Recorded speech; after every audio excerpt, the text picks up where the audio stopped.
आप देख रहे हैं खबरों नजर चैनल। खबर यूपी के जिला आजमगढ़ से है, जहां सपा विधायक गोपालपुर नफीस अहमद ने बीजेपी सरकार और उत्तर प्रदेश के नगर विकास एवं ऊर्जा मंत्री ए.के. शर्मा पर निशाना साधा है। सपा विधायक गोपालपुर नफीस अहमद ने कहा कि यह सरकार सिर्फ योजना और घोषणा करने में विश्वास रखती है। लगातार आप देख ले कि सपा सरकार में जितना नगर पालिकाओं को पैसे आए और जितना नगर पालिकाओं में काम हुए, आज भारतीय जनता पार्टी की सरकार में उतना फंड नहीं आ रहा है। नफीस अहमद ने कहा कि पहले तो मैं मंत्री जी से कहना चाहूंगा कि आपने बहुत सपने दिखा के बिलरियागंज नगर पंचायत को नगर पालिका बनवाया और उसमें तकरीबन 60 से ऊपर गांव को जोड़ने का काम किया। आज वह गांव टैक्स दे रहे हैं शहर का, आज उनको मूलभूत सुविधाएं नहीं मिल रही है। आपसे मैं सदन में भी मांग किया था कि नगर पालिका बिलरियागंज को मूलभूत सुविधा मिलना चाहिए, जिससे कि यहाँ की मूलभूत सुविधाएं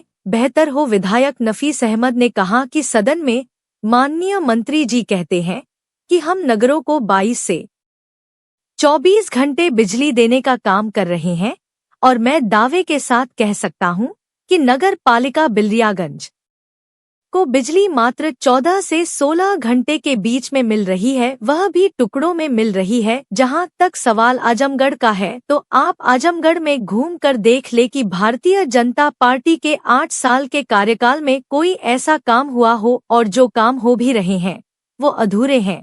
सपा विधायक नफीस अहमद ने कहा कि यहां पर जो भी काम हुआ है वह समाजवादी पार्टी की सरकार में माननीय नेताजी और राष्ट्रीय अध्यक्ष अखिलेश यादव की सरकार में हुआ है। आजमगढ़ की तरक्की का काम अगर किसी ने किया है तो वह समाजवादियों ने किया है, और माननीय अखिलेश यादव की सरकार में हुआ है। बता दें कि बीते सोमवार को आजमगढ़ जिले में बीजेपी के स्थापना दिवस के अवसर पर आयोजित विभिन्न कार्यक्रमों में भाग लेने के लिए उत्तर प्रदेश सरकार के नगर विकास एवं ऊर्जा मंत्री ए.के. शर्मा आए थे। आइए सुनते हैं सपा विधायक नफीस अहमद और क्या कह रहे हैं। विधायक जी, आज ऊर्जा मंत्री ए.के. शर्मा जी आए थे, 102 करोड़ योजनाओं का लोकार्पण किया, तो क्या क्या प्रतिक्रिया है? देखिए, ऐसा है कि पहले तो मैं माननीय मंत्री जी से कहना चाहूँगा कि आपने बहुत सपने दिखा के बिलरियागंज नगर पंचायत को नगर पालिका बनाया और इसमें तकरीबन 60 से ऊपर गांवों को जोड़ने का काम किया। आज वो गांव जो है टैक्स दे रहे हैं, शहर का सुविधाएं उनको मिल रही है, गांव से भी बदतर होता जा रहा है। आपकी तरफ से मैंने सदन में भी मांग किया था कि एक स्पेशल पैकेज नगर पालिका बिलरियागंज को मिलना चाहिए,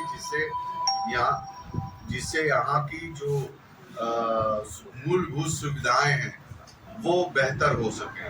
और जहाँ तक सवाल है योजनाओं का, घोषणाओं का, तो ये सरकार सिर्फ योजना और घोषणा करने में ही विश्वास रखती है। लगातार आप देख लें तो हमारे जो अपनी सरकार में जितना नगर पालिकाओं को पैसे आए, जितना नगर पालिकाओं में काम हुए, आज भारतीय जनता पार्टी की सरकार में उतना पैसा, उतना फंड नहीं आ रहा है।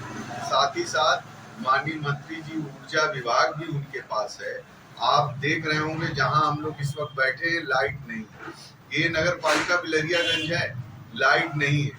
दिन में भी कटौती हो रही है, रात में भी कटौती हो रही है, और सदन में माननीय मंत्री जी कहते हैं कि हम नगरों को 22 से 24 घंटा बिजली देने का काम कर रहे हैं। और मैं दावे के साथ कह सकता हूं कि बिलरियागंज नगर पालिका को बिजली मात्र 14 से 16 घंटे के बीच में मिल रही है, वो भी टुकड़ों में मिल रही है। किसानी का वक्त चल रहा है, कटैया का वक्त चल रहा है, किसान खेतों में है, अपने जो है गेहूं की फसल की कटाई कर रहे हैं, उनको दिक्कत का सामना करना पड़ता है। लेकिन भारतीय जनता पार्टी को ये सारी चीजें नजर नहीं आ रही। तो उन्होंने कहा कि विकास हमने जोड़ा है उत्तर प्रदेश को, और जितना हमने जो पैकेज दिया नगर पालिका को उतना जो कभी किसी ने नहीं दिया। देखिए, मैंने फिर आपसे कहा कि ये घोषणा सिर्फ करते हैं, लेकिन उसको अमली जामा नहीं पहनाने का काम करते हैं। अगर जहाँ तक सवाल आजमगढ़ का है, तो आप आजमगढ़ में अभी भी घूम के देख लीजिए तो भारतीय जनता पार्टी कोई ऐसा काम ये बता नहीं सकती कि उनके कार्यकाल में 8 साल के ऐसा कोई काम हुआ हो। जो काम हो भी रहा है वो भी अधूरे काम है। यहाँ पर जो भी काम हुआ है वो समाजवादी पार्टी की सरकार में माननीय स्वर्गीय नेताजी के कार्यकाल में हुआ या माननीय हमारे राष्ट्रीय अध्यक्ष माननीय अखिलेश यादव जी के कार्यकाल में। आजमगढ़ की तरक्की का काम अगर किसी ने किया है तो समाजवादियों ने किया है और माननीय अखिलेश यादव जी के दौर में हुआ। जब से भारतीय जनता पार्टी की सरकार आई है इन्होंने सिर्फ झूठे वादे किए। जनता से इन्होंने वादा करके सरकार बनाई थी कि 15 लाख उनके खाते में पहुंचने का काम होगा। आज 15 पैसे भी किसी के खाते में नहीं आया। और जो आज मौजूदा हालात है देश के, जिस तरीके से शेयर मार्केट आज पूरी तरीके से डूब गया, अर्थव्यवस्था पूरी तरीके से जो है चरमरा गई है। आज एक बड़ा संकट जो इनकी पॉलिसी की वजह से हो रहा है इस पे इनको ध्यान देना चाहिए था।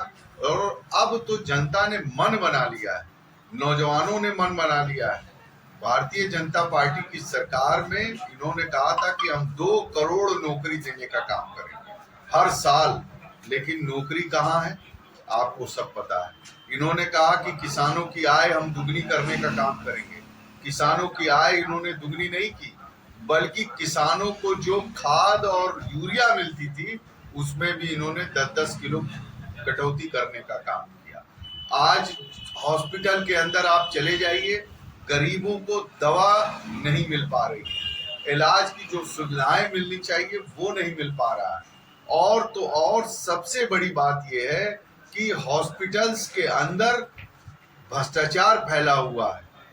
आज बिजली विभाग इनका गांव में जा रहा है, रेड कर रहा है और अनाप शनाप इनके मीटर के रीडर्स बिल दे रहे हैं और जनता परेशान अपनी बिल को सही कराने के लिए एक सीएन और एसडीओ के चक्कर लगाती फिर रही है। उनका काम नहीं हो पा रहा है। जहां तक इन्होंने कहा था कि हम ट्रांसफार्मर जो है 72 घंटे में बदलने का काम करेंगे।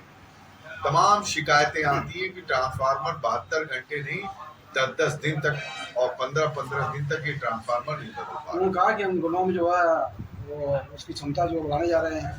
क्षमता बढ़ाने जा रहे हैं, क्षमता बढ़ाने का काम तो करने जा रहे हैं, लेकिन वो कब पूरा होगा, कब जनता को सुविधा मिलेगी, इस पे भी तो उनको विचार करना चाहिए। सरकार, भारतीय जनता पार्टी की सरकार हर मोर्चे पे फेल है और अपनी कमियों को छुपाने के लिए ये हर मुद्दों को दूसरी तरफ मोड़ने का काम करती है।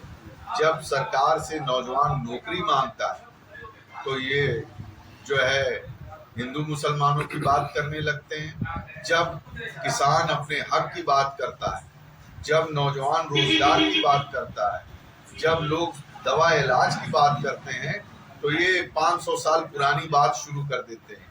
लेकिन हालात ये हैं कि आज गरीब आदमी, किसान, नौजवान परेशान है और सब ने मन बना लिया कि 2027 में भारतीय जनता पार्टी की उत्तर प्रदेश से सरकार